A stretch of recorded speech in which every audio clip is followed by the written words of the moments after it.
Inverser la tendance de la désertification loin d'une vue de l'esprit. Le vieux Yacouba Sawadogo l'a démontré à souhait. Un autre exemple existe à Ouagadougou, à la ceinture verte de la capitale. Un site jadis désertique en passe de devenir une forêt grâce à un protocole rigoureux de plantation. Présentation du site avec Césaire Carfo et Vincent Kendrebeougou. En matière de reboisement, ce site est un cas d'école. Il y a 4 ans, c'était un terrain aride et désertique où des femmes ramassaient des agrégats à revendre. Le site était complètement vierge. Il n'y avait pas un seul plan ici. Et avec la volonté de tout le monde, on est arrivé à faire des plantations, à entretenir, à protéger. Et aujourd'hui, en 4 ans, vous voyez qu'on a une mini-forêt. Nous sommes sur une portion de la ceinture verte de Ouagadougou. En 2018, la commune de Ouagadougou entame ici un tout nouveau programme de reboisement.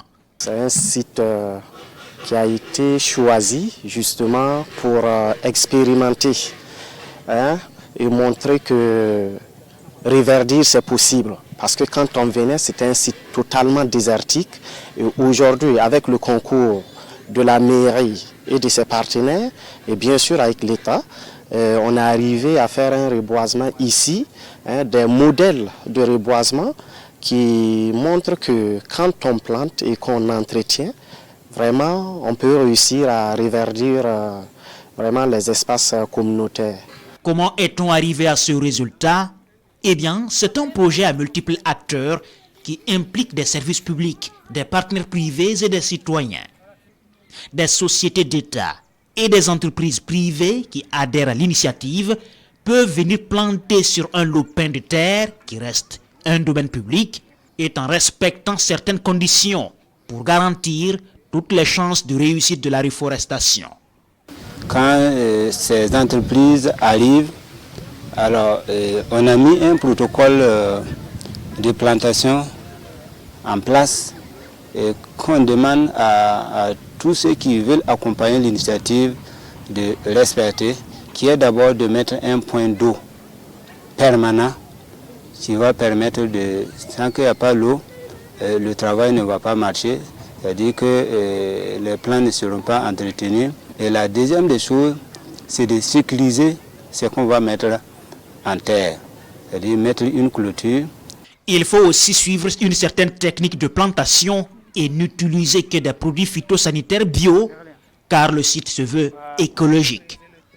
Ainsi, chaque année, de nouvelles parcelles reçoivent non pas du béton, mais des arbres.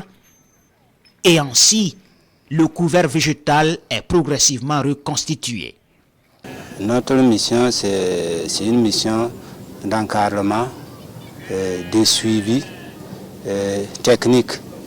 Parce qu'il faut reconnaître que pour reboiser sur ce site-là, il y a un certain nombre de conditions, et surtout suivant un protocole de plantation. Un protocole de plantation qui a été mis en place, qu'il faut rigoureusement suivre.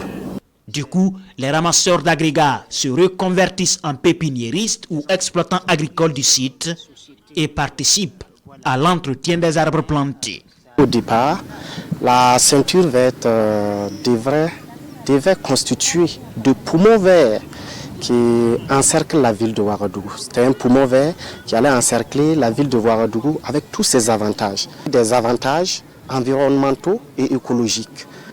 Aussi, la ceinture verte devrait produire de l'oxygène pour la ville de Ouagadougou qui ne cesse de croître et de se resserrer. C'est réalisable. Boucler la ceinture verte autour de la capitale reste une véritable gageure. Mais ici, le couvert végétal gagne du terrain progressivement.